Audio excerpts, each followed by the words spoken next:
నమస్తే, welcome to college TV. ప్రస్తుతం తెలంగాణ రాష్ట్రంలో కాంగ్రెస్ ప్రభుత్వం ఏర్పడి దాదాపు సంవత్సరం కాలం అవుతుంది. తెలంగాణ రాష్ట్రం వచ్చి దాదాపు 11 సంవత్సరాలు అవుతుంది.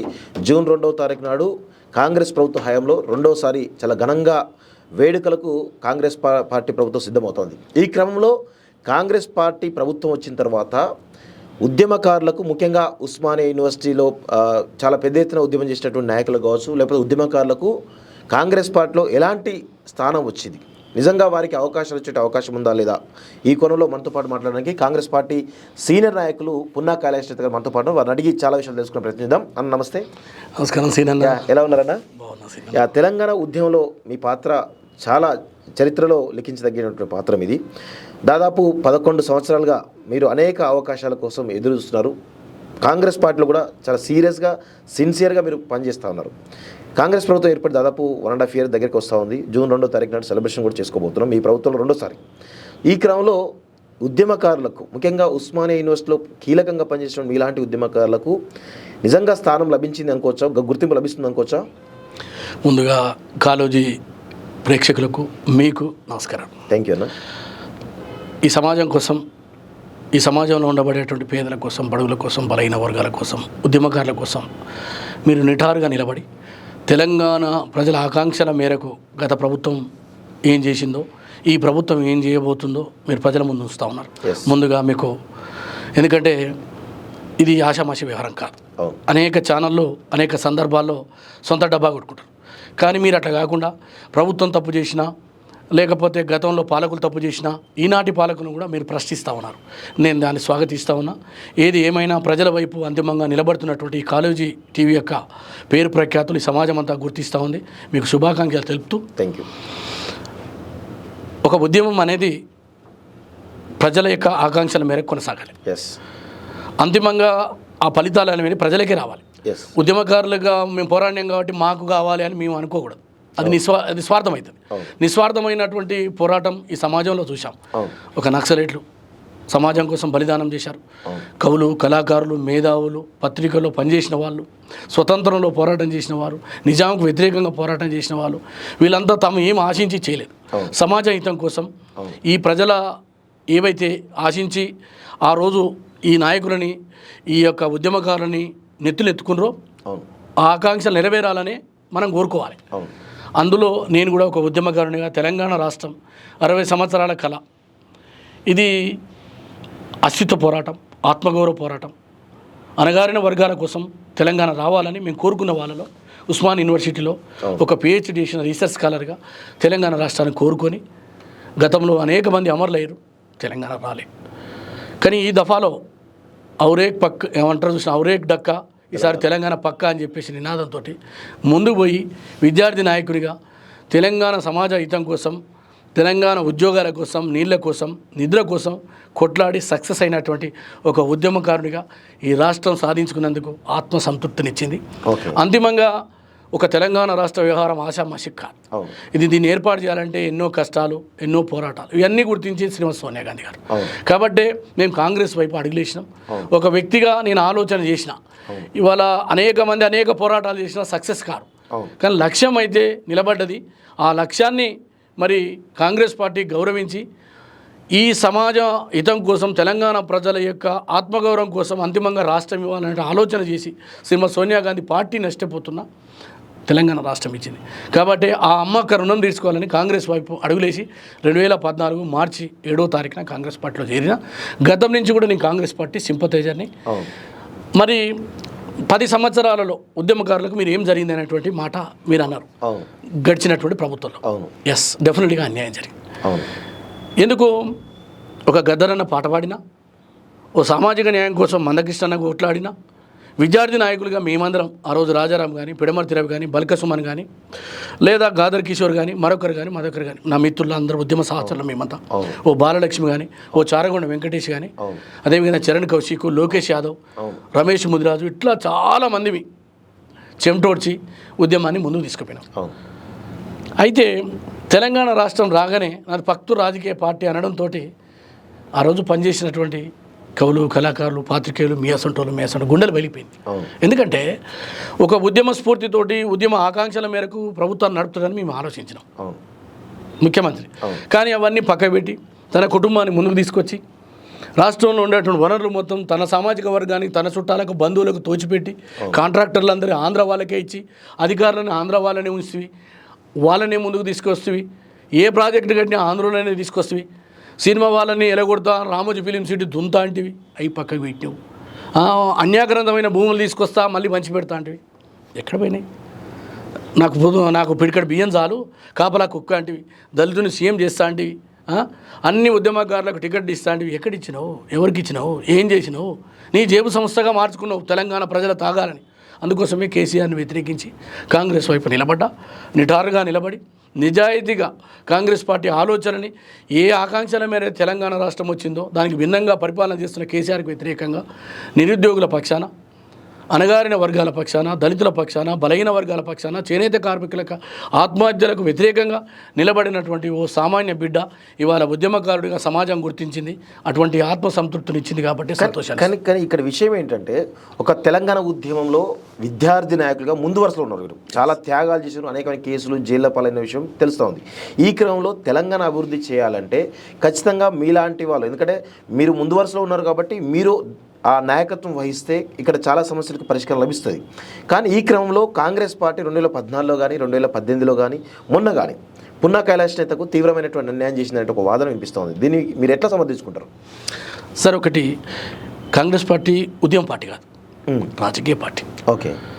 కాకపోతే ఉద్యమాలను గౌరవించి ఒక ప్రజాస్వామ్యాన్ని నిలబెట్టి ఉద్యమకారులని సరైన రీతిలో గౌరవించి మీరు చేస్తున్నటువంటి పోరాటాలకు మరి ఫలితం రావాలంటే తెలంగాణ రాష్ట్రమే అని చెప్పి అక్కడ కాంగ్రెస్ పార్టీ నష్టపోతున్నా సోనియా గాంధీ గారు ఒక మనసు పెట్టి ఓ తల్లి లెక్క విలవెల్లాడి ఈ బిడ్డలకు ఉద్యోగాలు రావాలా, నీళ్లు, నియామకాలు, నిధులు అనేది అయితే మనం ట్యాగ్లైన్ తీసుకొని ముందుకు పోయినామో అది సంపూర్ణంగా ఒక రాష్ట్రం వస్తేనే జరుగుతుందని చెప్పి శ్రీమతి సోనియా గాంధీ గారు ఆలోచించారు. అవును. ఆ సందర్భంలో కూడా మరి నిజంగానే ఆనాడు ముఖ్యమంత్రిగా పనిచేసి మరి తెలంగాణ మొత్తం నా త్యాగాలతో ఏర్పడదని చెప్పినావు, రైట్? ప్రజలు నమ్మిరు. దళితుని సీఎం చేస్తున్నావు, నమ్మిరు. 3 ఎకరాలు ఇస్తానని చెప్పినావు, ఇంటికో ఉద్యోగం అని చెప్పినావు, 1 కోటి ఎకరాల మాగానికి నీళ్లు తీసుకొస్తున్నావు, ప్రాజెక్టులు కడుతున్నావు, ఎక్కడ కట్టినావు? ఏం చేసినావు? జయ జయ హే తెలంగాణ అనేదైతే ఒక దళితుడు రచించడు కాబట్టి పక్కకు పెట్టినావు. అణగారిన వర్గాలకు రిజర్వేషన్లు పెంచినవా? ఎస్టీలకు రిజర్వేషన్లు పెంచినవా? కనీసం ముస్లింలకు రిజర్వేషన్ పెంచి చూపిస్తాను. ఆనాడు రాజశేఖర రెడ్డి ఉమ్మడి ఆంధ్రప్రదేశ్లో రాజశేఖర రెడ్డి గారి పరిపాలనలో 4% ఉండబడేటువంటి రిజర్వేషనే వచ్చింది తప్ప కొత్తగా రాలేదే. 58% ఉన్న బలహీన వర్గాలకు రిజర్వేషన్ ఇచ్చినవా? తగ్గించినావు. తగ్గించి మా గొంతు కోసినావు. ఎస్సీ వర్గీకరణ 30 సంవత్సరాల నుంచి ఉన్నది, మరి చేసినవా? చేయలేదు. ఉద్యోగాలు నింపినవా? నింపలే. నీ కుటుంబం, నీ బిడ్డ ఉద్యోగం, నీ అల్లుని ఉద్యోగం, నీ కొడుకు ఉద్యోగం, ఆ తర్వాత నీ బంధువుల ఉద్యోగం, ఎర్రబెల్లి దయాకర్ ఉద్యోగం, అందరూ ఉద్యోగాలు వచ్చినాయి. మరి కొట్లాడినటువంటి వాళ్ళకు ఉద్యోగాలు ఎందుకు రాలే? ఇది కదా మేము అడిగింది. ఇది కదా తెలంగాణ యొక్క గీతాలను ముందు పెట్టమనం. టీఎస్ ఎక్కడి నుంచి వచ్చింది? టీజీ కదా తెలంగాణ అంటే. ఎటుపోయింది? గద్దరన్న పోరాటం చేసిండు కదా, ఓ గొంగడేసి గ్రామాన ఊరున పాటలు డప్పులు అందుకొని చేసిండు కదా. ఆ విమాలక్కని జైల్లో పెట్టినావు. గద్దరన్నని నీ యొక్క గడిలకు రానియలే. ఆడ నిలబడ్డాడు అపాయింట్మెంట్ కోసం. ఎంతో విలువెల్లాడిపోయింది తెలంగాణ సమాజం. ఇది కదా మేము కోరుకునేది. కానీ వీటిని అన్నింటి కూడా పక్కకు పెట్టి ఇవాళ కాంగ్రెస్ పార్టీలో మళ్ళీ ఉద్యమకారులకు అన్యాయం జరిగిందని నువ్వు ముసలిగా నీరు కారిస్తే కరెక్ట్ కాదు. తెలంగాణ వాదులు మీ అటువంటి వాళ్ళు అడిగితే డెఫినెట్గా మేము సమాధానం చెప్తాం. కానీ ఉద్యమకారులకు అన్యాయం జరిగింది. ఉద్యమ వ్యతిరేకమైనటువంటి దొంగలకు మంత్రి పదవులు ఇచ్చినావు, రాజ్యసభలు ఇచ్చినావు. ఎవరండి ఆయన పేరేంది? రవికుమారా, ఖమ్మం నుంచి ఉండండి. ఆయన రాజ్యసభ ఇచ్చినావు. ఏం చేసినా ఆయన? ఆ తర్వాత ఖమ్మం నుంచి మంత్రిని తీసుకొచ్చినావు. పువ్వాడ ముగ్గు పోసి తెలంగాణకు యుద్ధం చేసినాడు, కత్తులు తిప్పినాడు, ఏం చేసి బువ్వ పెట్టినాడు తెలంగాణ వాళ్ళకు. దొంగ అటువంటి వాళ్ళని తీసుకొచ్చినావు. రాజ్యసభలు చేసినావు. తలసాని శ్రీనివాస్ యాదవ్ ఏం బీకిండాయా తెలంగాణకు? ఉరికిచ్చి కొడతాడు, నిన్ను కొడతాడు, తెలంగాణను కొడతాడు. వాళ్ళకి ఏం చేసినావు? ఇవన్నీ వాళ్ళ ముసలి కన్నీరు గారుస్తూ గురిగింజ నీతులు చెప్తూ ఇవన్నీ ప్రజల్ని ఏమార్చి మళ్ళీ ఉద్యమకారులకు అన్యాయం జరిగింది అనేటువంటి మాట ప్రజలు నమ్మరు. ఉద్యమకారులు అడిగితే డెఫినెట్గా మేము సమాధానం చెప్తాం. మీలంటలు అడిగితే నీతిగా నిజాయితీగా నిలబడ్డటువంటి కాలేజీ టీవీ అడిగితే నేను చెప్తా. కాబట్టి ఇవాళ ఒక్క మాట మనం చేస్తాం. చారగొండ వెంకటేష్ ఉద్యమకారుడు, బాలలక్ష్మి అవకాశం ఇచ్చింది, కోదండరామ్ గారికి ఎమ్మెల్సీ వచ్చింది, సియాసత్ లీడర్ అయినటువంటి నా యొక్క సోదరుడు ఎమ్మెల్సీకి అవకాశం వచ్చింది. అదేవిధంగా బలహీన వర్గాల పక్షాన మహేష్ గౌడ్ గారు ఉద్యమాన్ని ఆనాడు బలపరిచింది, నాడు ఎమ్మెల్సీ అయ్యిండు, రాజ్యసభ అదేవిధంగా పీసీసీ అధ్యక్షుడు అయ్యిండు. ఒక ఉద్యమ నేపథ్యం ఉండి యూత్ కాంగ్రెస్లో పనిచేసినటువంటి అనిల్ మామూలు పోరాట యోధుడు గారు హైదరాబాద్లో, అదేవిధంగా బల్మూరు వెంకట్ అగ్రకులం కావచ్చు కానీ తెలంగాణ కోసం విద్యార్థి లోకం కోసం కొట్లాడినటువంటి నాయకుడు. ఆయనకు ఎమ్మెల్సీ ఇచ్చింది కదా కాంగ్రెస్ పార్టీ, గీతాన్ని తెలంగాణ పెట్టింది కదా, ఉద్యమకారులు అందరూ సన్మానించింది కదా. గోరెడ్డి వెంకన్న, నందిని సిద్ధారెడ్డి, గూడ అంజన్న, తర్వాత ఆ బలిదానాలు చేసుకున్నట్టు వాళ్ళందరికీ ఉద్యోగాలు ఇచ్చింది, వాళ్ళకు సత్కారాలు చేసినాం కదా. అన్ని అవకాశాలు సాధ్యమైనంత వరకు తెలంగాణ అస్తిత్వాన్ని నిలబెట్టడం కోసం మా ముఖ్యమంత్రి గారు పనిచేస్తూ ఉన్నారు. కానీ ఈ కోణంలో చూసినట్లయితే బీఆర్ఎస్ పార్టీ 10 ఏళ్ల ప్రభుత్వంలో చాలామంది ఉస్మానియా యూనివర్సిటీ సంబంధించినటువంటి బల్క సుమన్ కావచ్చు, గాదర్ కిషోర్ కావచ్చు, ఎర్రవల శ్రీనివాస్ కావచ్చు, పిడమర్తి రవి కావచ్చు, బాలరాజు యాదవ్ కావచ్చు, ఇలా చెప్పుకుంటూ పోతే చాలామందికి చిరుమల రాకేష్ రవి కావచ్చు, చాలామంది కూడా కార్పొరేషన్ చైర్మన్లుగా, ఎమ్మెల్సీలుగా, ఎమ్మెల్యేలుగా అవకాశాలు ఇవ్వడం జరిగింది. కానీ మీ ఉస్మానియా యూనివర్సిటీ నుంచి ఇంతవరకు ప్రాతినిధ్యం లేదు అనేటువంటి ఒక విమర్శ కాంగ్రెస్ పార్టీ పైన ఉన్నది. సో దానికి మీరెట్లా సమాధానం చెప్తారు? చూడండి శ్రీనివాస్ గారు, నేను ముందే చెప్పిన కాంగ్రెస్ పార్టీ ఉద్యమ పార్టీ కాదండి, రాజకీయ పార్టీ. డెఫినెట్గా అవకాశం వచ్చినప్పుడు చెప్పదండి ఎమ్మెల్యే ఎవరండి? మేడిపల్లి సత్యం గారు. పొన్నం ప్రభాకర్ తెలంగాణ కోసం నిటారుగా నిలబడి హిమాలయాలంతటి ఉద్యమాన్ని చేసిండు. హిమాలయాలంతటి ఒప్పుకుంటే నా బలైన వర్గాల బిడ్డ పొన్నం ప్రభాకర్ మంత్రి గారు ఉన్నారు. సీతక్క నిలబడలేదా తెలుగుదేశంలో ఉన్నప్పుడు కూడా? ఆమెకు ఒక అవకాశం ఇచ్చిందా? అంటే టీఆర్ఎస్లో ఉంటేనే ఉద్యమకారుల ఆ పార్టీలో ఉండి నిలబడ్డారు కదా, తెలంగాణ సమాజం యొక్క గొంతుకై వినిపించారు కదా. మధు యాస్కి గారు రాజశేఖర రెడ్డి గారికి ఎదురు తిరిగి తెలంగాణ వాదాన్ని నాదాన్ని ముందుకు తీసుకుపోయిన నాయకుడు. ఎల్బీనగర్ నుంచి టికెట్ ఇచ్చింది, అది కాదా కాంగ్రెస్ పార్టీ చేసినటువంటిది అవకాశం? నా అటువంటి వాళ్ళకు కాంగ్రెస్ పార్టీలో స్టేట్ జనరల్ సెక్రటరీ అధికార ప్రతినిధిగా అవకాశాలు ఇచ్చారు కదా. అవకాశం ఉన్నంత మేరకు మా ముఖ్యమంత్రి గారు తెలంగాణ వాదాన్ని నిలబెడుతుండు, తెలంగాణ ఆత్మగౌరవాన్ని నిలబెడుతుండు ముఖ్యమంత్రి గారు.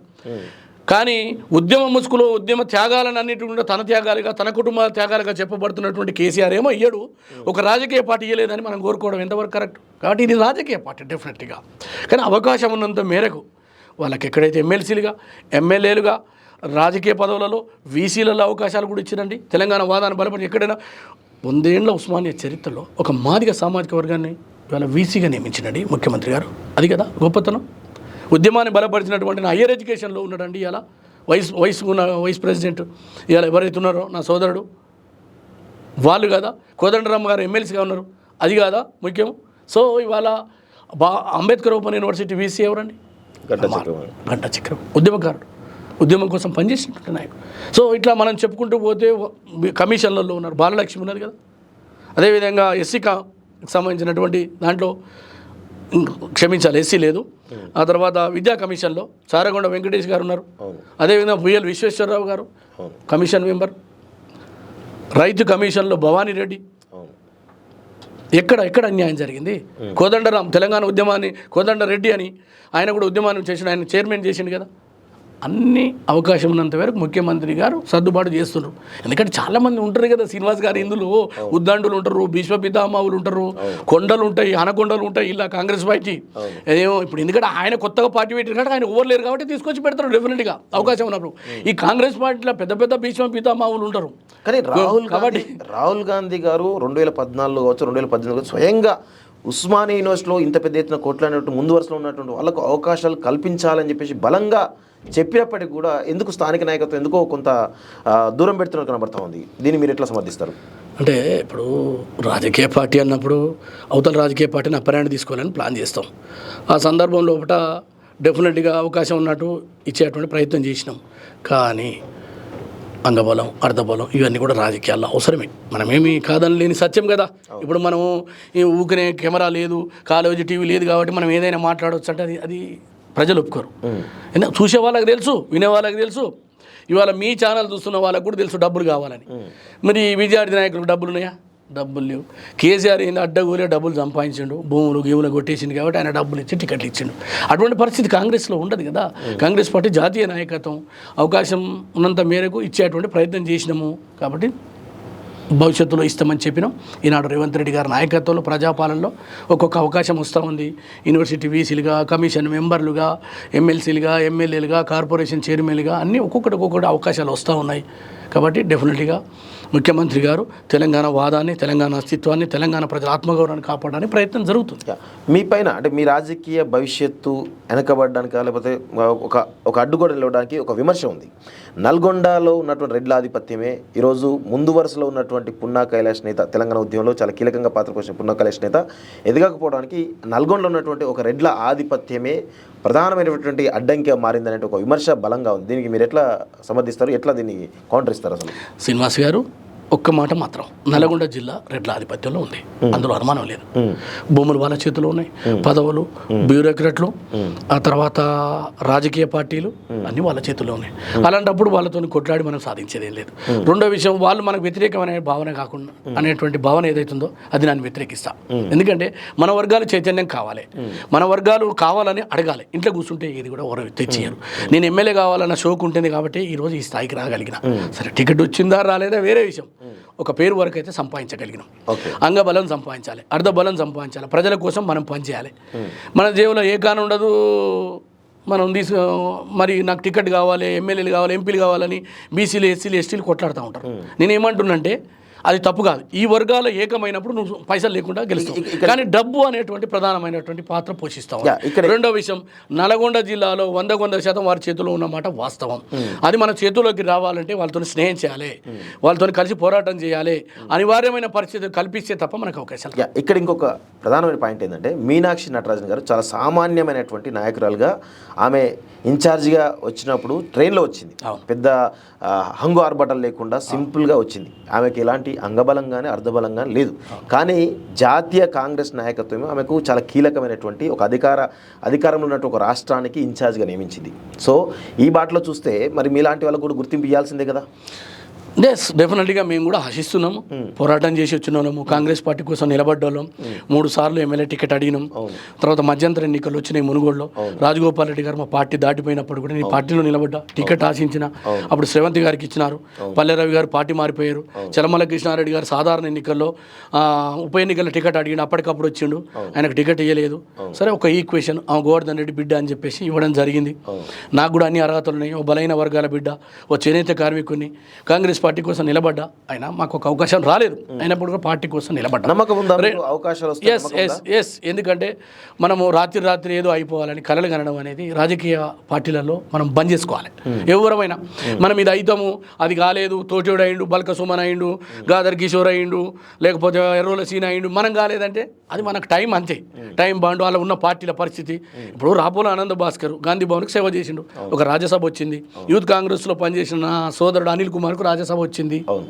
ఎన్ఎస్ఏ యూత్ కాంగ్రెస్లో పనిచేసిన పొన్నమన్నకు వచ్చింది. అవకాశాలు అనేది సందర్భాన్ని బట్టి వస్తాయి. కానీ మనకు కావాలనేటువంటి ఆకాంక్షలు ఉండాలి, లక్ష్యం ఉండాలి, ఆ దిశగా పనిచేయాలి. కానీ ఇంటనే కూర్చుంటా, వాళ్ళని తిట్టుకుంటా కూర్చుంటా, రెడ్లు మంచోళ్ళు కాదు, వెలువల మంచోళ్ళు కాదు, ఆ పాలకుడు మంచోడు కాదు, ఈ పాలకుడు మంచోడు కాదు, మమ్మల్ని దూరం దొక్కుతురు, నల్గొండ జిల్లా రెడ్లు దొక్కుతురు అంటే నువ్వు కొట్లాడంది నీకు ఎవరిస్తారు? పోరాటంలో లేని ఎవరిస్తారు? ఆ దిశగా పున్నా కైలాష్ ప్రయాణం కొనసాగుతుంది అనుకోవచ్చు నల్గొండ జిల్లాలో. 100% శ్రీనివాస్ గారు ఒక్క మాట చెప్తున్నా, నా కంఠంలో ఊపిరి ఉండగా తప్పకుండా ఈ తెలంగాణ కోసం ఎట్లయితే కొట్లాడినో, ఒక ప్రజాప్రతినిధి కావాలన్నటువంటి ఆకాంక్షలు ఉన్నటువంటి వ్యక్తిని నేను. ఆ దిశగా ముందుకు పోతా ఉన్నా. పార్టీ అవకాశం ఇస్తుందని నమ్ముతున్నా.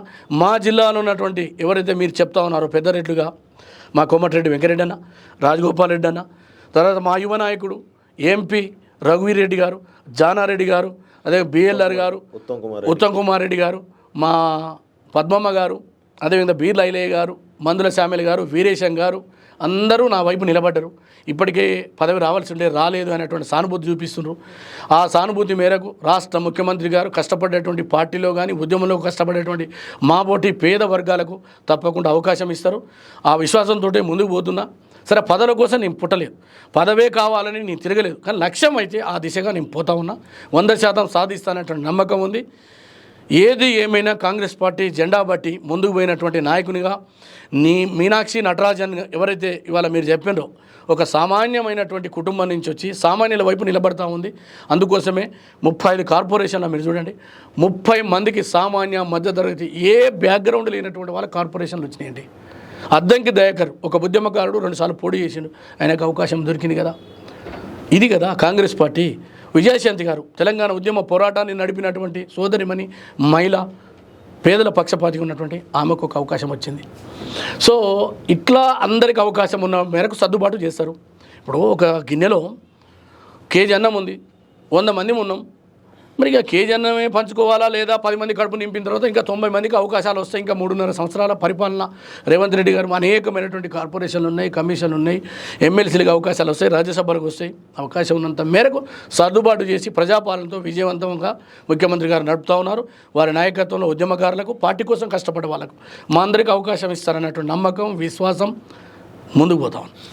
కాంగ్రెస్ పార్టీ పరిపాలన బీఆర్ఎస్ పార్టీ కంటే చాలా దయనీయంగా ఉంది, దరిద్రంగా ఉంది అనేటువంటి కామెంట్స్ వినిపిస్తూ ఉన్నాయి. దీనిపై మీరేమంటారు? అసలు అటువంటి గుబెల్స్ ప్రచారం ఏదైతుందో అటువంటి దుర్మార్గ ఆలోచనలు పెట్టుకొని ఒక సామాన్యుడు మధ్యతరగతి కుటుంబం నుంచి వచ్చి కేసీఆర్ లాంటి రాజకీయ ఉద్దండుల్ని మట్టి గర్పించి ఫామ్ హౌస్కే పరిమితం చేసిన రేవంత్ రెడ్డి గారిని ఇవాళ సమాజం అంతా పొగుడుతూ ఉంది. 6 గ్యారెంటీలతోటి ముందుకు పోతా ఉన్నాం. మీకు తెలుసు, బస్సు ఉచితంగా ప్రయాణం, 5 లక్షల ఇండ్లు, 5 లక్షల రూపాయలు ఇచ్చేది, సిలిండర్లు 500 రూపాయకే, 50 లక్షల కుటుంబాలకు, సుమారు 50 నుంచి 60 లక్షల కుటుంబాలకు 200 ఉచిత యూనిట్లు విద్యుత్ ఇస్తలేమా? 58,000 ఉద్యోగాలు ఇస్తా ఉన్నాం. మామూలు విషయం అన్నాడు. 58,000 ఉద్యోగాలు 16 నెలల కాలంలో 5,000 కోట్ల రూపాయల భారం పడింది ముఖ్యమంత్రి గారు తీసుకుపోతా ఉన్నారు. ఇవాళ 6,000 కోట్లతోటి ఇంటిగ్రేటెడ్ స్కూల్స్, ఇది మామూలు విషయం కాదు. ఇది భారతదేశ చరిత్రలో సువర్ణాక్షరాలతో లిఖించబడ్డటువంటి ఇంటిగ్రేటెడ్ స్కూల్స్, ఇంటర్నేషనల్ స్టాండర్డ్ తోటి బీసీ, ఎస్సీ, ఎస్టీ, మైనార్టీ, అగ్రకుల పేదలు చదువుకోవాలనే ఒక ఆకాంక్షతోటి ముందుకు పోతా ఉన్నాడు. అది కదా మా గొప్పతనం. ముఖ్యమంత్రి రేవంత్ రెడ్డి గారి పాలనా దక్షకుడు అనేది నిరూపించుకోవడానికి రెండో విషయం, 20,896 కోట్లతోటి రుణమాఫీ, 2 లక్షల రుణమాఫీ ఏకకాలంలో. భారతదేశ చరిత్రలో 70 సంవత్సరాలు అయినటువంటి సందర్భంలో పడ్డ నేను ఒక్క పార్టీని, ఈ పార్టీ ఆ పార్టీని కదా, అన్ని పార్టీలను అడుగుతున్నా, ఎవరైనా చేసిండ్రా? 25 లక్షల కుటుంబాలకు ప్రత్యక్షంగా లబ్ధి జరిగింది కదా. ఇది కదా మా ముఖ్యమంత్రి. మీరు 25 లక్షల రైతు కుటుంబాలకు లబ్ధి జరిగిందని చెప్తున్నప్పుడు కూడా రైతుల్లో ఎందుకో అసహనం కనబడతా ఉన్నట్టు తెలుస్తూ ఉంది కాంగ్రెస్ పార్టీ పాలన పైన. అవును, కారణం ఏమంటారు అంటే దీంట్లో ఒకటండి, వాళ్ళేమో అప్పుల కుప్ప చేశారు. 8,39,000 కోట్ల రూపాయలు ఉన్నాయి ఈ రాష్ట్రానికి. 6,50,000 కోట్లు డైరెక్ట్ కార్పొరేషన్లు, పెండింగ్ బిల్లులు, ఉద్యోగస్తుల బెనిఫిట్స్, ఇట్లా అన్నీ చేసుకుంటూ పోతే 8,39,000 కోట్ల రూపాయలు పెండింగ్లో ఉన్నాయి. ప్రజలు కొంత మా మీద ఆశ పెట్టుకుంటారు, డబ్బులు రావాలా, తర్వాత రైతు బంధు సరైన పద్ధతిలో పడతలేదు అని చెప్పేసి బాధపడతా ఉన్నారు. అవన్నీ కూడా ఫుల్ఫిల్ చేస్తూ ఉంటారు ముఖ్యమంత్రి గారు. ఇప్పటికే 4 ఎకరాల వరకు చేయడం జరిగింది. ఆ రోజు 10 సంవత్సరాల కాలంలో ఏకకాలంలో రుణమాఫీ 1,00,000 రూపాయలు చేయలేదండి ముఖ్యమంత్రి గారు. 21,000 కోట్లతోటి ఇవాళ సుమారు 21,000 కోట్లతో చేశారు. ఇది కాదా మా ముఖ్యమంత్రి గారు రైతుల పట్ల ప్రేమ? సన్నవడ్లకు 500 రూపాయలు ఇచ్చిందండి. ఇది కదా గొప్పతనం. రెండోది, ఈ స్వతంత్రం వచ్చిన కాంచి ఈనాడు వరకు సన్నవడ్లు కొనుగోలు చేసి బోనస్ ఇచ్చి సన్న బియ్యం పంపిణీ తీసుకొచ్చి 10,000 కోట్ల రూపాయలు అదనంగా పడుతున్న ముఖ్యమంత్రి గారు, ఆర్థిక ఇబ్బందులున్న రాష్ట్రం అప్పుల పాలైన, ఉద్యోగస్తులకు పెండింగ్ బిల్లులు ఇచ్చే పరిస్థితి ఉన్న, సంక్షేమ కార్యక్రమాలను ముందుకు తీసుకుపోతూ ప్రజల చేత మన్ననలు పొందుతున్న ఏకైక నాయకుడు రేవంత్ రెడ్డి గారు. కానీ దుష్ప్రచారంతో, దొంగ ఛానళ్లతోటి, ఫేక్ అకౌంట్లతోటి దొంగలందరూ కూడా గడిలలో కూర్చొని, ఫామ్ హౌస్లో కూర్చొని నికృష్టమైన ఆరోపణలు చేస్తూ, అబద్ధాలని మళ్ళీ చెప్తూ, పదే చెప్తూ, మా పాలన బాగుందంటే మా పాలన బాగుందని చెప్పేసి, ఎందుకు మీరు అంతకులు అయినందుక, రైతులను చంపినందుక, నిరుద్యోగులకు ఉద్యోగాలు ఇవ్వనందుక మీరు ఏం పాలన బాగుంది? తెలంగాణలో గడీల పాలన మొదలైంది 10 సంవత్సరాల్లో. ఆ గడీల బద్దలు కొట్టింది మా నాయకుడు రేవంత్ రెడ్డి గారు. ముళ్ళ కంచలు తీసి పేద ప్రజల యొక్క ఆర్తనాదాలు, కన్నీళ్లు దూర్చడానికి ఇవాళ ముందుకు పోతూ ఉన్నాడు. ఏ ప్రగతి భవన్ అయితే నువ్వు కట్టుకున్నావో, ఏ సెక్రటరీ అయితే నువ్వు కట్టినవో, ఒక్క గుర్తు ఫామ్ హౌస్లో మండుకున్నావు. ఇవాళ ఆ వేదికగా ముఖ్యమంత్రి 18 గంటలు ఉంటుండు. ఎవరికైనా అపాయింట్మెంట్కి ఇచ్చినవా? ఉద్యమకారులకు ఇచ్చినవా? నిరుద్యోగులకు ఇచ్చినవా? ఉద్యోగ సంఘాలకు ఇచ్చినవా? న్యాయవాదులకు ఇచ్చినవా? ఏ వర్గాలకు నువ్వు అపాయింట్మెంట్ ఇచ్చినావు? ఆ రోజు 10 సంవత్సరాలని ఎలగబెట్టిన కాలంలో మా ముఖ్యమంత్రి గారు ఎవరు వచ్చినా, సామాన్యుడు వచ్చినా, మధ్యతరగతి వచ్చినా, జర్నలిస్ట్ వచ్చినా కలిసి సావధానంగా వింటుండు. సాధ్యమైనంత మేరకు పరిష్కార దిశగా ముందుకు పోతాడు. ఇది కదా ప్రజా పరిపాలన విజయం. కావాలని దుష్ప్రచారం చేసి దరిద్రంగా ఉంది అంటే ఏం దరిద్రం ఉంది? ఆయన యొక్క అన్నదమ్ములను ఏమన్నా ఈరోజు ఏమన్నా రాజ్యసభలు చేసిండా? మంత్రులను చేసిండా? తెలంగాణ వ్యతిరేక ఏమన్నా తీసుకొచ్చిండా? సొక్కం 24 క్యారెట్లు అని మీరు చెప్పుకుంటా ఉన్నారు కేసీఆర్ గారు.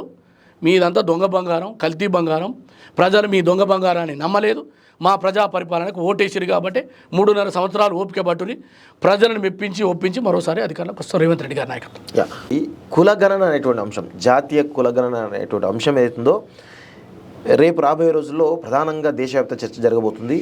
దీనికి ప్రధానంగా కాంగ్రెస్ పార్టీ జాతీయ మేనిఫెస్టో కూడా పెట్టినట్టు సందర్భం కనబడుతుంది. ప్లస్ రాష్ట్రంలో కూడా, తెలంగాణ రాష్ట్రంలో కూడా దాన్ని ఏదైతే కులగణన జరిగిందో దాన్ని మొత్తం కూడా వివరాలు బయటపెట్టడం జరిగింది. ఈ క్రమంలో భారతీయ జనతా పార్టీ ఒక నిర్ణయం తీసుకున్నది.